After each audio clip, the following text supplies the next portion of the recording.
Sebenarnya yang dia iri akan sama saya sih cuma karena saya manusia. Sedangkan dia berwujud lain. Dia maunya itu jadi manusia macam saya supaya bisa sama-sama dengan keluarga.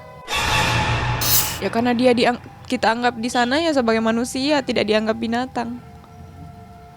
Makanya dia layak kalau mau dikuburkan seperti manusia. Cuma hanya wujudnya saja yang buaya, tapi sebenarnya jiwanya itu manusia. Ini bukan cerita fiksi, tapi kisah nyata yang dialami Pasar Kawi dari Lubuk Banggai, Sulawesi Tengah. Kisah bagai legenda itu terjadi tahun 2004 saat Nyonya Rosmawati melahirkan bayi kembar. Satu berwujud manusia, satu lagi buaya. Tapi sebelumnya, jangan lupa subscribe, like, share, dan komen agar tak ada yang terasa ganjil di sekitar Anda.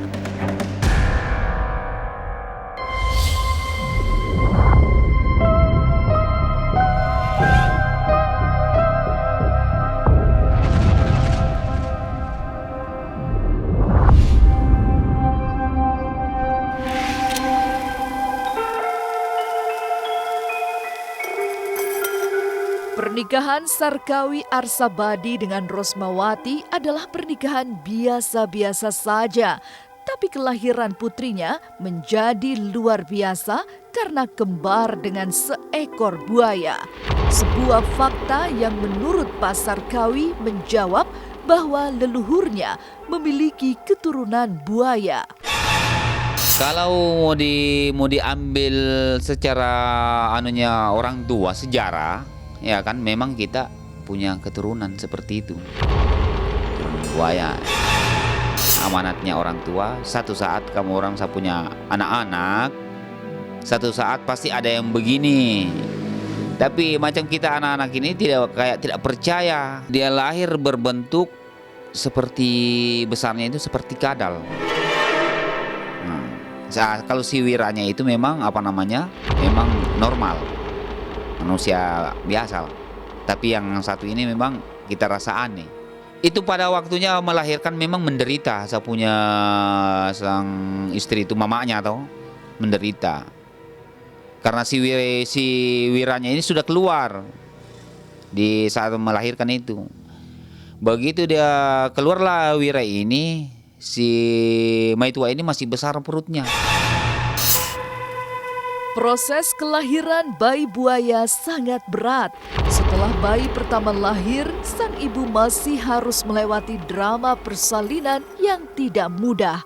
Bahkan hingga mendatangkan 2 dukun bayi yang semua gagal membantu proses persalinan. Panggil biang karena kita kan bukan melahirkan di sama sis atau dokter. Sana dukun kampung. Jadi kita panggil itu dukun satu, dia bilang bebel tidak bisa. Panggil lagi yang kedua, dusun yang kedua juga tidak bisa. Nanti ini kita panggil itu orang tua kampung itu kurang lebih 100 tahun umurnya itu kakek itu, itulah yang bisa mengeluarkan itu sang wirdanya itu yang wujud buaya itu. Wira dulu yang keluar, baru kemudian wirda. Begitu dia begitu dia lahir, kita tidak simpan di rumah. Karena kita melihat kehidupannya itu dia rupanya di air. Jadi kita lepaslah di air. Tidak bermalam di rumah. Tetapi itu orang tua mengatakan, dia bilang rebuskan telur. Baru dibawa turun di koala. Dikasih turun di koala dengan itu telur. Saya bertanya lagi sama itu kakek itu. Saya bilang itu telur buat apa? Dia bilang itu untuk pengganti air susunya mamaknya, ibunya. Keganjilan terjadi. 8 tahun kemudian, Wira yang sudah mulai tumbuh besar tiba-tiba mengatakan akan kedatangan saudara kembarnya. Pada waktu itu, begitu kita lepas, umur 8 bulan si Wira ini, kita ke sini, ke Sulawesi Tengah. Ya, toh? Ke Sulawesi Tengah, umur 8 tahun, kemasukanlah ini anunya, apa namanya, kembarnya.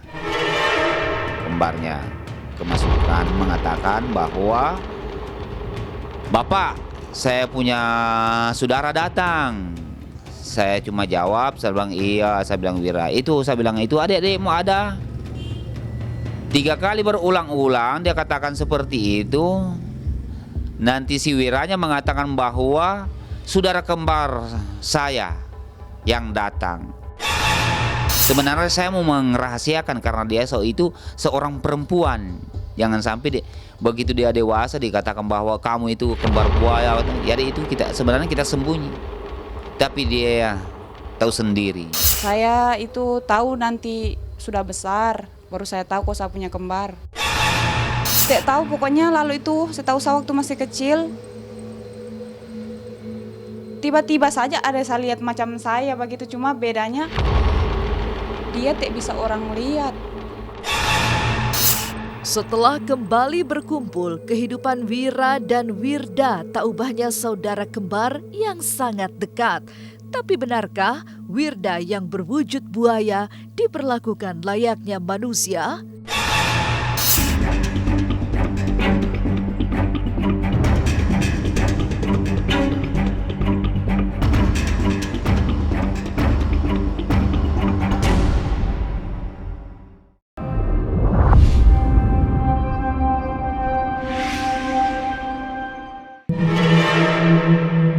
Wirda yang berwujud buaya selanjutnya menjalani hari-hari bersama Wira yang tumbuh menjadi remaja.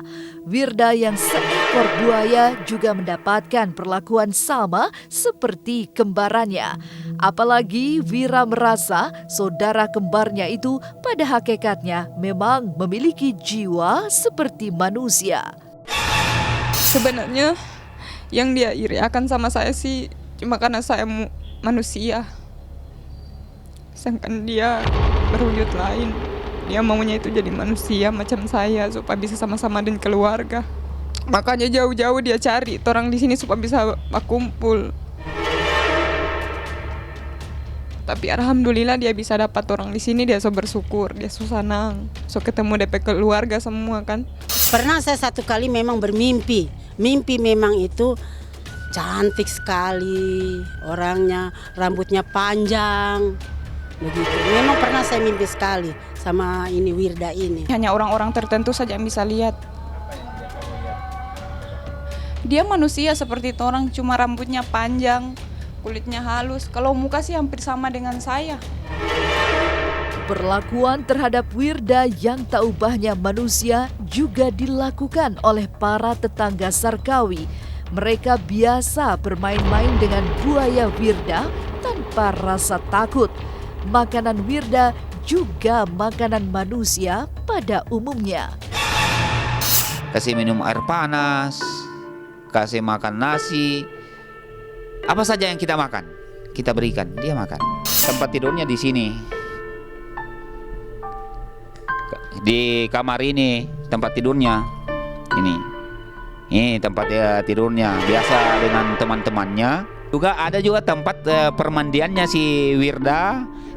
Nah, permandiannya si Wirda di bak ini baknya yang kita buatkan.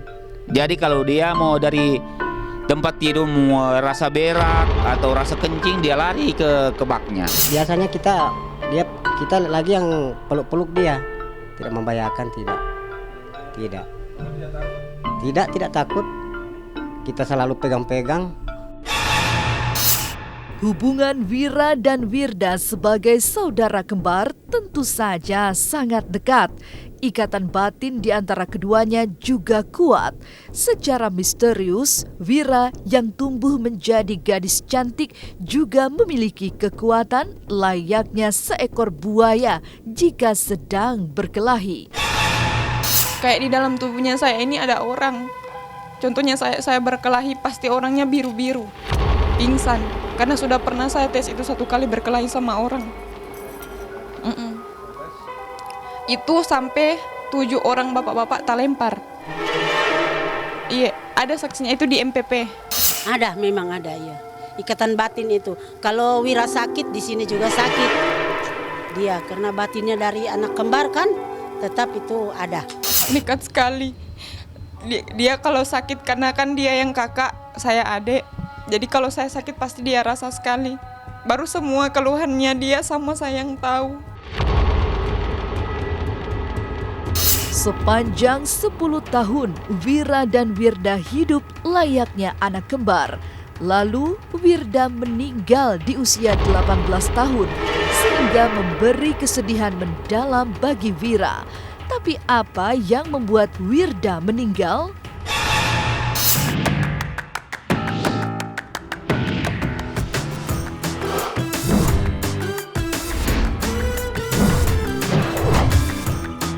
Halo semua, jangan lupa nonton Mantul Infotainment di YouTube dan jangan lupa juga untuk subscribe, share, dan juga like.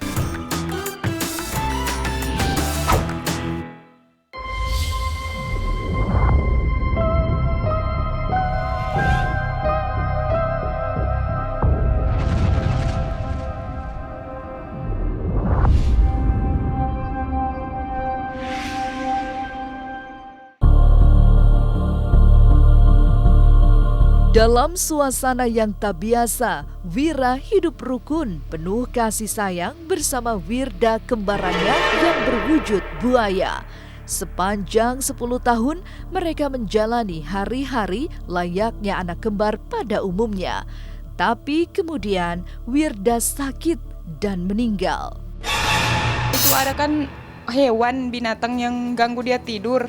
Jadi dia gigit. Cuma racunnya itu masuk ke dalam mulut, ya tapi hewannya dia kasih keluar. Cuma dia kasih mati saja. Nah, itu racunnya masuk.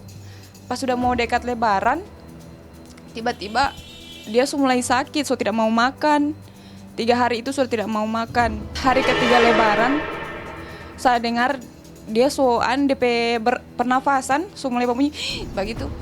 Saya bilang jangan-jangan nih anak memang sakit parah. Jadi saya tanya sama papa, tapi papa bilang tidak apa-apa Bang Kali, cuma sakit-sakit biasa, jadi kasih minum saja obat. Di situ saya bilang Bang Kali ini sakit parah Papa, karena DP napas ini tinggal 1-1.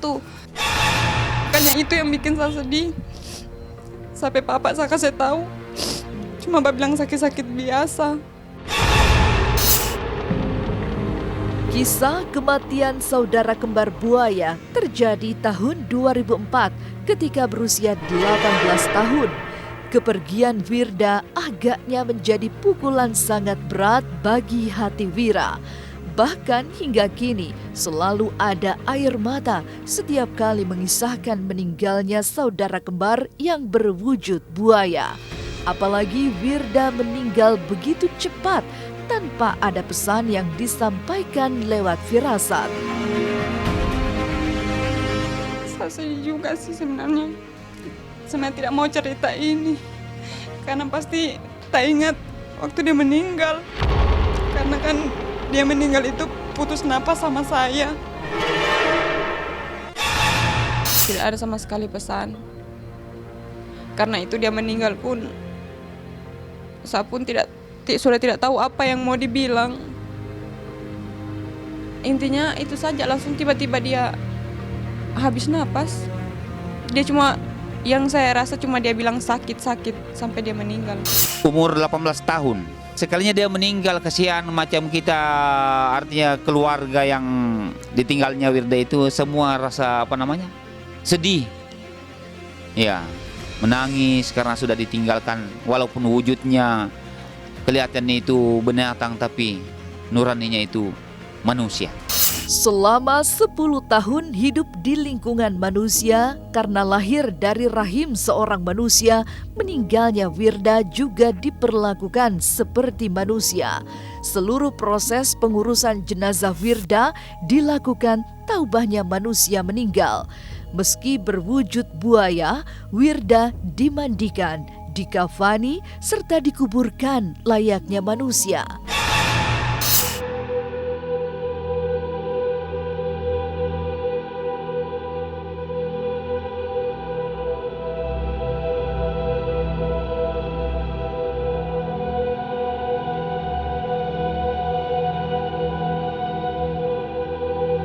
Dia dimandikan, dikafankan, baru dikuburkan. Cuma dia tidak diazankan, karena dia kan tidak ditahu sembahyang atau tidak. Masih banyak yang saya mau bikin sama dia, tapi tidak tercapai karena saya meninggal duluan.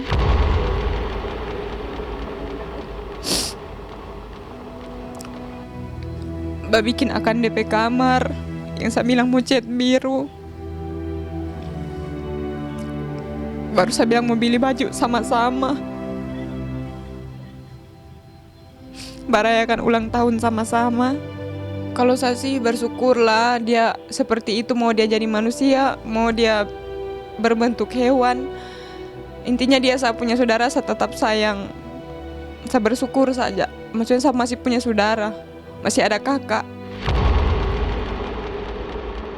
Ganjil, tapi nyata. Wira dan Wirda adalah kembar yang tak biasa. Yang satu berbentuk manusia, sedang satunya lagi buaya. Fenomena yang tak bisa dijelaskan dengan nalar dan kata-kata.